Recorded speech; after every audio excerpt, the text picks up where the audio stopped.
മലപ്പുറത്ത് നിന്നും വിനോദയാത്രയ്ക്ക് തിരിച്ച സംഘം സഞ്ചരിച്ച വാഹനം മൈസൂരിൽ അപകടത്തിൽപ്പെട്ട സംഭവത്തിൽ മരണം 2 പെരുവള്ളൂർ കാടപ്പടി സ്വദേശി KP മുഹമ്മദ് കോഴയുടെ മകൻ ഷെബീബാണ് മരിച്ചത്.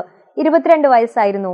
അപകടത്തിൽ കാടപ്പടി എഴുവത്തുംകാട്ടിൽ ഗഫൂറിന്റെ മകൻ 20-കാരൻ ഫാഹിദ് മരണത്തിന് കീഴടങ്ങിയിരുന്നു.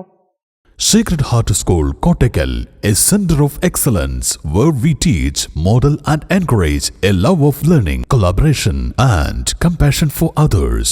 മൈസൂർ നഞ്ചങ്കോട് പാതയിൽ ടോൾ ഗേറ്റിന് സമീപത്തായിരുന്നു അപകടം. പെരുവള്ളൂർ കാടപ്പടിയിൽ നിന്നും വിനോദയാത്രയ്ക്ക് പോയ വാഹനമാണ് അപകടത്തിൽപ്പെട്ടത്. 2 വാഹനങ്ങളിലായി 11 പേരാണ് യാത്രാ സംഘത്തിൽ ഉണ്ടായിരുന്നവർ. ഇതിലൊരു വണ്ടി അപകടത്തിൽപ്പെട്ട് മറിയുകയായിരുന്നു.